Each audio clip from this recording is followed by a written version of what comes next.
Merci Monsieur le Président. Après Monsieur Bois qui parle musique, je vais parler livres et images.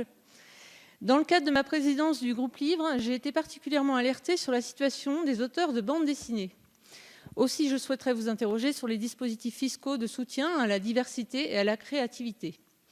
Un jeune auteur, récemment, m'a rappelé que les États généraux de la bande dessinée de 2016 avaient mis en évidence une précarité galopante et préoccupante dans ce milieu, avec 50% des auteurs sous le SMIC, 36% sous le seuil de pauvreté et des difficultés encore accrues pour les femmes. Je cite parmi les nombreux obstacles évoqués par ce jeune auteur: la difficulté d'obtenir le RSA et de prouver la viabilité du métier avec des revenus aléatoires et difficiles à estimer. L'impossibilité d'accès aux droits de presque tout à chacun que sont les vacances, la reconnaissance de l'accident du travail, l'accès à une pension de retraite.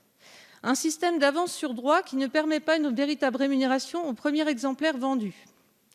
Une prise de risque qui repose essentiellement sur l'auteur. Des participations sympathiques, mais très souvent bénévoles, dans les festivals et salons, activité incontournable, mais chronophage. Si l'auteur de bande dessinée m'a-t-il rappelé justement, ne travaille pas d'abord pour être riche, mais par nécessité d'écrire et de coucher ses tripes, ses angoisses sur le papier, il s'interroge sur sa capacité à vivre avec des revenus de 300 à 350 € par mois pour 250 heures de travail. Aussi, ma question, Monsieur le Ministre, concerne les dispositifs mis en place pour maintenir la diversité et la créativité et soutenir ces créateurs. Je vous remercie. Merci, Madame Bagné. Monsieur le Ministre. Oui, merci Monsieur le Président, Mesdames et Messieurs les députés, Madame la députée Bagné, vous avez raison, parfaitement raison.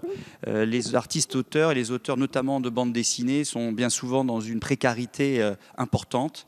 J'en ai totalement confiance, les équipes du ministère également, et nous travaillons, je dirais, de deux manières. D'abord, d'une façon très opérationnelle à court terme, pour améliorer un certain nombre de dispositifs et s'assurer que les dispositifs préexistants qui vont dans le sens de la situation des auteurs puissent perdurer. Je pense par exemple à la compensation de la CSG, de la hausse de la CSG, et je pense à un certain nombre de dispositifs liés à la protection sociale dont vous parliez.